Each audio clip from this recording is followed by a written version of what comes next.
Assalamualaikum warahmatullahi wabarakatuh. Perkenalkan, saya Briliana Gorpi dari program studi S1 Pendidikan Ilmu Pengetahuan Alam, program pertukaran pelajar di Universitas Negeri Padang. Saya akan menjelaskan mengenai rencana pelaksanaan pembelajaran terkait materi tanah dan keberlangsungan kehidupan. Tugas RPP ini saya susun untuk memenuhi tagihan mata kuliah kajian pengembangan kurikulum IPA yang diampu oleh Ibu Monika Primasari MPD.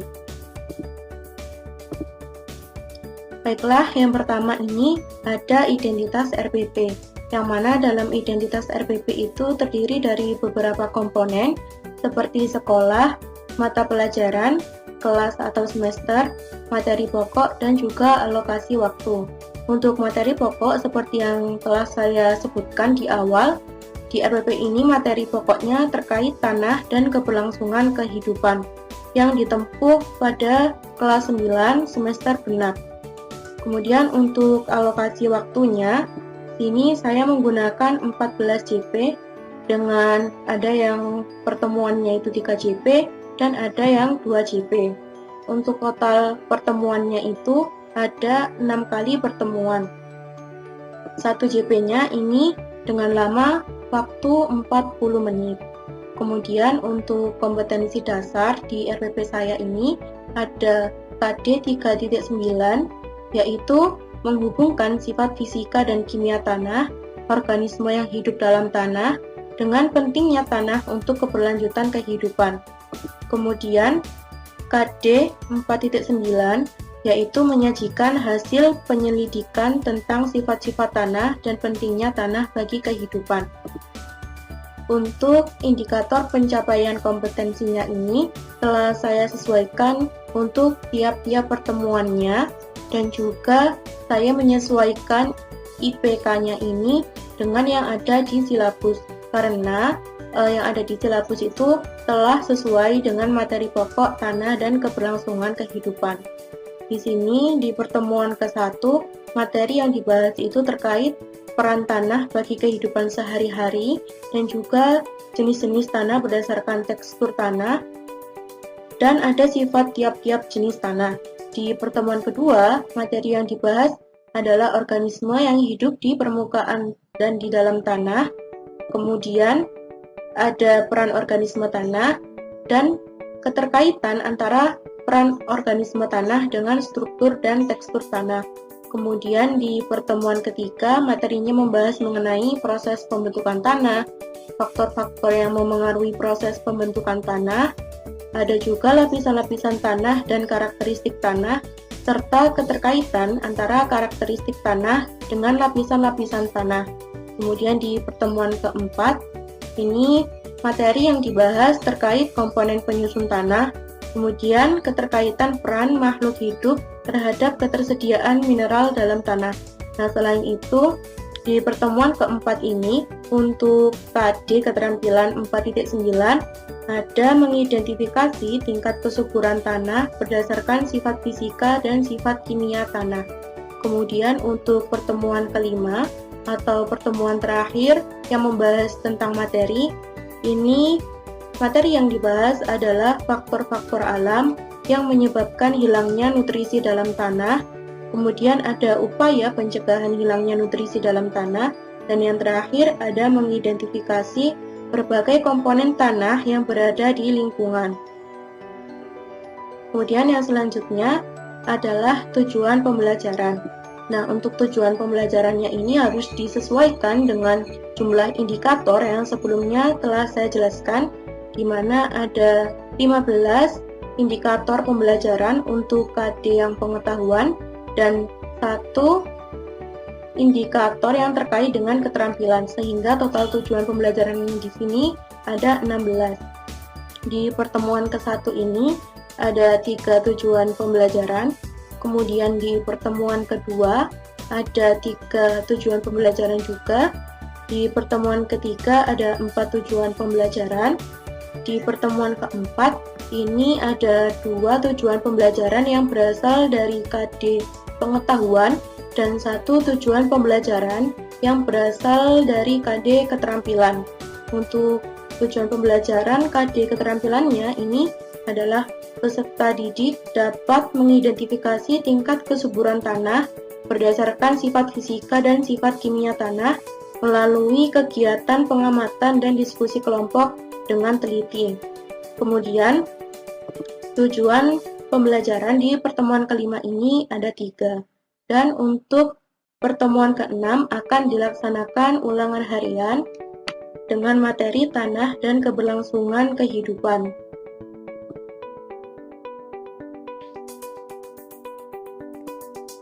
Yang selanjutnya ada tentang metode pembelajaran. Untuk metode pembelajarannya di sini terdiri dari pendekatan, model pembelajaran, dan juga metode pembelajaran.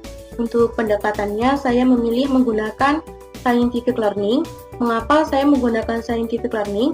Nah, di sini tujuan saya menggunakan scientific learning adalah untuk melatih peserta didik supaya mampu untuk berpikir kritis dan analitis dalam menyelesaikan problem atau problem solving yang terkait dengan kehidupan sehari-hari. Selain itu, dengan scientific learning ini, maka dapat menciptakan kondisi belajar di mana siswa itu merasa bahwa belajar adalah suatu kebutuhan, bukan suatu hal yang dipaksakan. Selain itu, juga bisa melatih para peserta didik untuk mengembangkan ide-idenya. Untuk model pembelajarannya, di sini saya memilih discovery learning. Nah, mengapa saya memilih discovery learning? Yang pertama, tujuannya adalah untuk memberikan kesempatan bagi peserta didik untuk terlibat secara aktif dalam proses pembelajaran. Kemudian, tujuan yang kedua adalah melatih peserta didik untuk berpikir secara sistematis dan ilmiah dalam menyelesaikan suatu permasalahan yang terkait dengan materi yang sedang dipelajari. Kemudian meningkatkan pola berpikir kritis dan analitis bagi peserta didik. Dan yang terakhir adalah melatih peserta didik dalam menyusun strategi untuk meningkatkan pemahaman mereka terkait materi yang sedang diajarkan.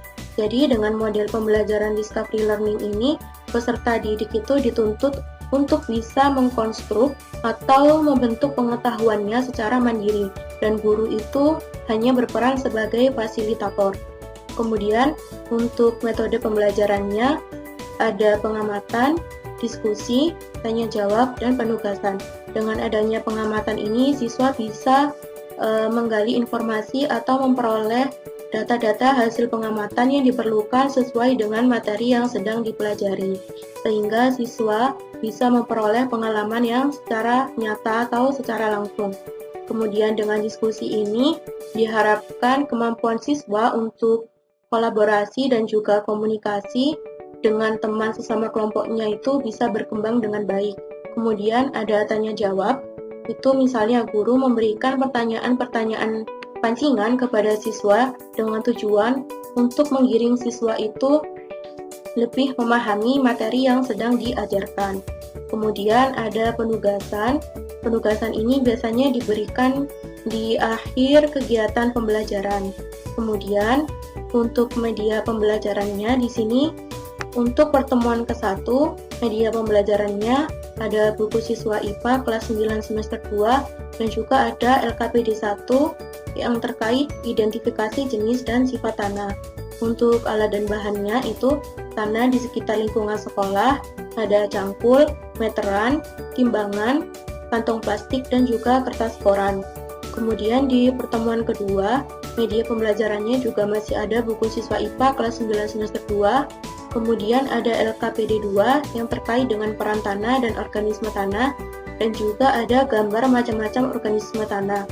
Untuk alat dan bahan yang dibutuhkan di pertemuan kedua ini meliputi berbagai gambar atau video organisme tanah, kemudian alat tulis dan buku tulis, cetok, kertas HVS, spidol, tali rafia, tusuk gigi, air atau air mineral, kemudian alkohol 70%, sabun cair atau deterjen, dan gula pasir. Kita lanjut di pertemuan yang ketiga. Di pertemuan ketiga, medianya juga masih sama, yaitu buku siswa IPA kelas 9 semester 2. Untuk alat dan bahannya ini ada berbagai gambar atau video tentang proses pembentukan tanah yang ditayangkan oleh guru melalui PowerPoint yang ditampilkan itu melalui proyektor LCD. Kemudian untuk media pembelajarannya di sini ada juga LKPD3 yang mengenai proses pembentukan tanah dan juga gambar atau video proses pembentukan tanah dan lapisan-lapisan tanah. Kemudian di pertemuan keempat, media pembelajarannya ada buku siswa IPA kelas 9 semester 2, kemudian ada lembar kerja peserta didik 4 mengenai identifikasi tingkat kesuburan tanah, dan ada gambar serta video komponen penyusun tanah. Untuk alat dan bahan yang dibutuhkan di pertemuan keempat ini ada tanah di lingkungan sekitar sekolah, ada sendok, air, kertas lakmus, pH universal, dan juga ada kunyit. Dan yang terakhir, pertemuan kelima, media yang dibutuhkan ada buku siswa IPA kelas 9 semester 2, ada lembar kerja peserta didik 5 yang membahas mengenai upaya mencegah penurunan kualitas tanah. Untuk alat dan bahannya adalah video tentang kegiatan manusia yang bisa menurunkan kualitas tanah, yang mana video ini ditayangkan oleh guru dalam bentuk PowerPoint yang ditampilkan melalui LCD ataupun proyektor. Untuk sumber belajarnya sendiri di sini ada buku siswa IPA kelas 9 semester 2, kemudian ada juga buku guru IPA kelas 9 semester 2. Selain itu ada juga LKPD 1 yang terkait identifikasi jenis dan sifat tanah, LKPD 2 terkait peran tanah dan organisme tanah, LKPD 3 terkait proses pembentukan tanah, LKPD 4 identifikasi tingkat kesuburan tanah, dan yang terakhir LKPD 5 terkait upaya mencegah penurunan kualitas tanah. Selanjutnya, saya akan menjelaskan sintaks kegiatan pembelajaran. Di pertemuan ke-1 ini, saya mengalokasikan waktu 3 kali 40 menit. Nah, mengapa saya menggunakan 3JP di pertemuan pertama ini? Karena di pertemuan pertama ini, selain mengerjakan LKPD, peserta didik itu juga ada kegiatan pengamatan terkait sifat dan jenis tanah. Oleh karena itu akan membutuhkan waktu yang lebih lama untuk kegiatan pengamatannya itu tadi. Untuk kegiatan pendahuluannya, alokasi waktunya adalah 10 menit, dan kegiatan pendahuluan ini guru menyampaikan apersepsi dengan cara menggali pengetahuan tentang manfaat tanah berdasarkan tayangan gambar lapangan dan persawahan. Dari gambar yang ditayangkan, guru dapat bertanya kepada peserta didik, apakah adik-adik tahu di mana seorang petani menanam padi? Nah, itu adalah salah satu contoh manfaat tanah bagi manusia ya adik-adik, yaitu sebagai tempat untuk menanam tumbuhan. Misalnya adalah padi, yang bisa dinanak menjadi nasi untuk memenuhi kebutuhan pokok kita sehari-hari. Lalu, selain untuk menanam tumbuhan, apakah adik-adik tahu apa sajakah peran dan manfaat tanah bagi kehidupan sehari-hari? Dan bagaimana jika di bumi tidak ada tanah? Apakah yang akan terjadi? Kemudian guru juga memberikan motivasi dengan menayangkan gambar lapangan dan persawahan yang digunakan untuk aktivitas manusia. Nah, guru dapat bertanya, setelah adik-adik melihat gambar tersebut, apakah adik-adik tahu persamaan dari kedua gambar tersebut? Apakah menurut adik-adik jenis tanah di lapangan sama dengan jenis tanah yang ada di persawahan? Baik, yang selanjutnya adalah sintaks kegiatan pendahuluan di pertemuan yang kedua. Selanjutnya di pertemuan kedua, saya mengalokasikan waktu yang sama yaitu 3 kali 40 menit. Di sini saya menuliskan 3JP. Mengapa? Karena di pertemuan kedua ini selain mengerjakan LKPD 2 yang terkait peranan tanah dan organisme tanah, peserta didik itu juga melakukan kegiatan pengamatan. Sehingga supaya semua kegiatan peserta didik bisa tercover, saya menuliskan 3 JP di pertemuan kedua ini. Untuk kegiatan pendahuluannya, alokasi waktunya masih sama, yaitu 10 menit. Yang pertama itu, guru memberikan apresiasi kepada peserta didik dengan menghubungkan materi hari ini, yaitu peranan organisme tanah dengan materi sebelumnya tentang jenis-jenis tanah. Guru dapat bertanya, adik-adik, minggu lalu kita telah mempelajari jenis-jenis tanah. Di dalam tanah tentu ada organismenya, baik itu yang ada di permukaan atau yang ada di dalam tanah. Menurut adik-adik, dalam setiap jenis tanah yang ada, apakah selalu memiliki organisme tanah yang sama ataukah berbeda? Kemudian pertanyaan ibu selanjutnya adalah apakah organisme-organisme yang ditemukan di dalam tanah itu memengaruhi tekstur tanah? Nah, setelah itu guru juga memberikan motivasi dengan menanyakan gambar organisme yang biasa ditemukan dalam tanah. Nah, guru dapat bertanya, apakah organisme-organisme yang biasa ditemukan dalam tanah menurut adik-adik memiliki peran yang penting bagi tanah? Selain menyuburkan tanah, apakah adik-adik tahu apa saja peran organisme tersebut? Nah, biasanya ada sampah-sampah yang jatuh ke tanah lalu hilang. Kemanakah perginya sampah-sampah yang ada di tanah tadi? Baik, yang selanjutnya adalah sintaks kegiatan pertemuan ketiga. Nah, untuk kegiatan yang ketiga ini, alokasi waktunya adalah 2 kali 40 menit, karena di sini kegiatan siswa hanya mengerjakan LKPD tanpa ada kegiatan pengamatan secara langsung. Di pertemuan ketiga ini, materi yang dibahas adalah terkait proses pembentukan tanah dan juga lapisan-lapisan tanah. Di kegiatan pendahuluannya sama, yaitu 10 menit. Di sini, di awal guru memberikan apresiasi dengan menghubungkan materi hari ini, yaitu proses pembentukan tanah, dengan materi sebelumnya tentang peran tanah dan organisme tanah.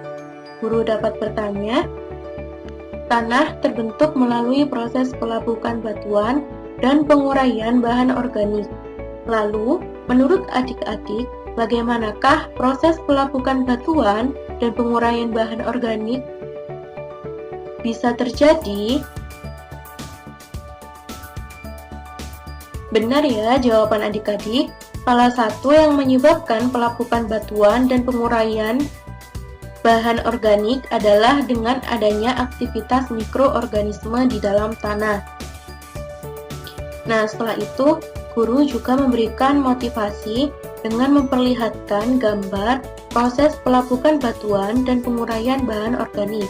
Selain itu, guru juga bisa menampilkan video yang menunjukkan lapisan-lapisan tanah ketika digali.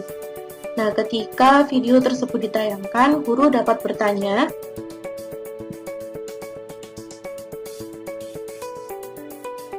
setelah mengamati gambar tersebut, apakah yang dapat adik-adik cermati dan pahami? Ya, benar sekali ya jawaban adik-adik. Wah, ternyata peserta didik ibu pintar-pintar ya. Jadi, faktor-faktor yang mempengaruhi proses pembentukan tanah dapat digolongkan menjadi faktor fisik, biologis, dan kimiawi. Pada proses pembentukan tanah juga dapat dilihat adanya lapisan-lapisan tanah. Menurut adik-adik, apakah warna dan tekstur tanah pada setiap lapisan itu sama ataukah berbeda?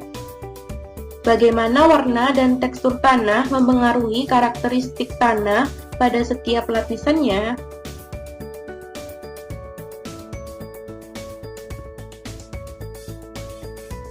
Kemudian, untuk yang pertemuan keempat, ini alokasi waktunya adalah 2 kali 40 menit. Di sini saya menuliskan 2 JP, karena kegiatan peserta didik itu ada mengerjakan LKPD keempat, yaitu tentang mengidentifikasi tingkat kesuburan tanah. Di pertemuan keempat ini peserta didik juga ada melakukan kegiatan pengamatan, tetapi kegiatan pengamatannya itu termasuk sedikit yang tidak terlalu banyak, sehingga saya di sini mengalokasikan waktu hanya 2 JP, tidak seperti 2 pertemuan yang sebelumnya, yaitu ada 3 JP. Untuk kegiatan pendahuluannya adalah sama, 10 menit. Yang pertama, guru memberikan apersepsi dengan menghubungkan materi hari ini, yaitu komponen penyusun tanah, dengan materi sebelumnya tentang proses pembentukan dan lapisan-lapisan tanah. Guru dapat bertanya, seperti yang kita tahu bahwa seorang petani menanam padi di sawah. Nah, Ibu ingin bertanya, bagaimanakah cara tanaman padi mendapat nutrisi sehingga bisa tumbuh dengan baik? Kemudian di bagian motivasi, guru menayangkan video cara tumbuhan memperoleh nutrisi dari dalam tanah. Saat video tersebut ditayangkan, guru dapat bertanya, dari video yang telah adik-adik amati, apa yang dapat kalian jelaskan dari hasil analisis terhadap video tersebut? Apakah ada yang bisa mengumumkakan pendapatnya? Tanah itu tersusun atas komponen apa saja? Baik, terima kasih atas jawabannya. Selain air, mineral, dan batuan, juga masih ada komponen penyusun tanah yang lain. Nah, setelah ini kita akan mengetahui apa saja komponen-komponen penyusun tanah.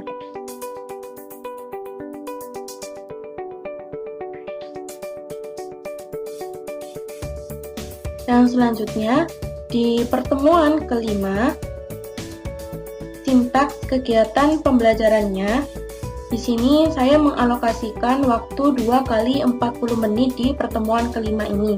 Nah, mengapa saya menuliskan hanya 2 JP? Karena di pertemuan kelima yang membahas materi terkait upaya mencegah penurunan kualitas tanah, kegiatannya di sini peserta didik hanya berdiskusi untuk mengerjakan LKPD kelima tanpa ada kegiatan pengamatan, sehingga waktu yang dibutuhkan juga tidak terlalu lama dalam kegiatan pembelajarannya. Nah, di awal ini kegiatan pendahuluannya sama seperti yang di pertemuan-pertemuan sebelumnya, yaitu 10 menit. Di kegiatan pendahuluan ini, guru memberikan apersepsi dengan menghubungkan materi hari ini, yaitu nutrisi yang terkandung dalam tanah, dengan materi sebelumnya tentang komponen penyusun tanah. Guru dapat bertanya, adik-adik, di pertemuan sebelumnya kita telah mempelajari bahwa tanah memiliki peran yang penting bagi kehidupan di bumi ini. Oleh karena itu, sangat penting bagi kita untuk menjaga kelestarian tanah dan nutrisi yang terkandung di dalam tanah agar tidak sampai hilang. Setelah itu, guru juga memberikan motivasi dengan menayangkan video erosi tanah, banjir, dan hujan. Guru dapat bertanya, dari ketiga video yang telah adik-adik saksikan, adakah yang bisa menebak berhubungan dengan apa ketika video tersebut? Wah, jawaban yang tepat sekali ya, bahwa erosi tanah, hujan, dan banjir bisa menyebabkan tanah menjadi tergerus. Apabila tanah tergerus dan terbawa oleh erosi, hujan, dan banjir, maka nutrisi yang ada di dalam tanah juga kemungkinan akan hilang ikut terbawa oleh ketiga faktor tersebut. Kemudian di pertemuan ke-6, saya juga mengalokasikan waktu 2 kali 40 menit. Seperti yang telah saya jelaskan di awal, di pertemuan ke-6 ini kegiatan pembelajaran adalah ulangan harian, di mana materi untuk ulangan harian adalah mulai dari pertemuan pertama hingga pertemuan kelima. Untuk alokasi waktunya hanya 2 JP, yaitu 80 menit. Di sini untuk kegiatan pendahuluannya ada 10 menit. Guru mengucapkan salam, kemudian guru membimbing peserta didik untuk berdoa bersama. Setelah itu, guru mengecek kehadiran peserta didik. Setelah itu, guru membuat kesepakatan kelas dengan peserta didik untuk mengerjakan soal ulangan harian secara jujur dan disiplin. Kemudian di kegiatan inti yaitu 60 menit adalah proses pengerjaan siswa untuk mengerjakan ulangan harian. Nah, kegiatan intinya ini, guru membagikan lembar soal dan jawaban kepada peserta didik. Setelah itu, peserta didik mengerjakan soal ulangan harian secara jujur dan disiplin dengan waktu selama 60 menit. Kemudian, kegiatan penutupnya juga 10 menit, yaitu peserta didik mengumpulkan lembar jawaban beserta soal di meja guru. Kemudian, guru menutup kegiatan pembelajaran pada hari ini dengan berdoa. Nah, selanjutnya saya akan menjelaskan mengenai penilaian hasil belajar. Nah, di sini ada 3 penilaian. Yang pertama ada penilaian sikap atau afektif, kemudian penilaian pengetahuan atau kognitif, dan penilaian keterampilan atau psikomotor. Pertama saya akan menjelaskan mengenai penilaian sikap. Nah, di sini ada 2. Yang pertama ada penilaian diri dan yang kedua ada penilaian observasi. Nah, untuk yang penilaian diri, ini tekniknya adalah penilaian diri, kemudian instrumennya adalah lembar penilaian diri. Nah, di sini sudah ada beberapa pernyataan sikap, kemudian ada kolom ya dan tidak, kemudian ada kolom jumlah skor, dan ada skor sikap. Nah, jumlah skor sendiri ini dilihat dari jumlah checklist pada kolom iya. Kemudian untuk skor sikap, cara menghitungnya adalah skor diperoleh dibagi dengan skor maksimum, kemudian dikali dengan 100. Misalnya ketemu skor sikapnya 66,7, kemudian kita cocokkan dengan rentang nilai yang ada di predikat ini. 66,7 berarti termasuk dalam predikat yang baik. Kemudian untuk penilaian observasinya, di sini aspek perilaku yang dinilai meliputi bekerja sama, jujur, tanggung jawab, dan juga disiplin. Kemudian ada juga jumlah skor dan juga ada skor sikap. Untuk skor sikap, cara menghitungnya sama, yaitu skor yang diperoleh dibagi dengan skor maksimum, kemudian dikalikan dengan 100. Setelah itu, nilai skor sikapnya ini dicocokkan dengan rentang nilai predikat, yang mana 68,75 ini termasuk dalam predikat yang baik. Kemudian, untuk penilaian pengetahuan, ini teknik penilaiannya adalah tes tertulis, kemudian instrumennya adalah lembaran tes tertulis, dan bentuk instrumennya adalah soal pilihan ganda. Di sini saya menggunakan soal pilihan ganda sebanyak 20 soal. Nah, untuk level kognitifnya ini beragam mulai dari C1 hingga C4. Kemudian untuk cara penilaiannya yaitu jumlah jawaban benar dikalikan dengan 5. Setelah itu ada penilaian keterampilan. Di sini untuk penilaian keterampilan ada 2. Yang pertama ada penilaian presentasi dan yang kedua adalah penilaian diskusi. Untuk penilaian presentasi tekniknya ada unjuk kerja, kemudian instrumennya adalah lembar penilaian presentasi. Di sini sudah ada beberapa aspek yang dinilai, kemudian ini ada kolom untuk skornya. Setelah itu, cara untuk mengetahui jumlah skornya adalah skor yang diperoleh dibagi dengan skor maksimum, kemudian dikalikan dengan 100. Hal yang sama juga berlaku pada penilaian diskusi. Di sini ada beberapa aspek yang dinilai, kemudian ini ada kolom skornya. Untuk menghitung jumlah skornya, yaitu skor yang diperoleh dibagi dengan skor maksimum dikalikan dengan 100. Nah, selanjutnya ada lembar kerja peserta didik. Nah, untuk yang LKPD di pertemuan pertama ini, materi yang dibahas terkait dengan sifat dan jenis tanah. Di sini sudah disajikan kompetensi dasar, kemudian ada indikator pencapaian kompetensi, dan juga ada tujuan pembelajaran. Yang mana di pertemuan ke-1 ini selain peserta didik itu menjawab pertanyaan-pertanyaan yang ada di LKPD, juga ada kegiatan pengamatan. Kemudian di LKPD yang kedua itu materi yang dibahas terkait dengan peran tanah dan organisme tanah. Kemudian di sini ada KD, ada indikator pencapaian kompetensi dan juga tujuan pembelajaran. Nah, sama dengan yang di pertemuan 1, di pertemuan kedua ini selain menjawab soal yang ada di LKPD, peserta didik itu juga melakukan kegiatan pengamatan. Kemudian untuk di LKPD yang ketiga, materi yang dibahas terkait proses pembentukan tanah. Di sini ada kompetensi dasar, indikator pencapaian kompetensi dan juga tujuan pembelajaran. Untuk di LKPD pertemuan ketiga ini, siswa hanya mengerjakan soal-soal yang ada di LKPD tanpa ada kegiatan pengamatan. Kemudian untuk LKPD yang keempat terkait dengan identifikasi tingkat kesuburan tanah. Di sini ada kompetensi dasar, kemudian indikator pencapaian kompetensi dan juga tujuan pembelajaran. Nah, untuk di pertemuan keempat ini, selain menjawab soal-soal, siswa juga melakukan kegiatan pengamatan yang terkait dengan identifikasi tingkat kesuburan tanah. Kemudian, di pertemuan yang kelima, ada lembar kerja peserta didik yang membahas mengenai upaya mencegah penurunan kualitas tanah. Sama seperti LKPD yang sebelumnya, ini ada indikator pencapaian kompetensi, ada kompetensi dasar juga, dan ada tujuan pembelajaran. Nah, untuk yang di pertemuan kelima ini tidak ada kegiatan pengamatan, jadi kegiatan siswa itu hanya diskusi untuk menjawab soal-soal yang ada di LKPD.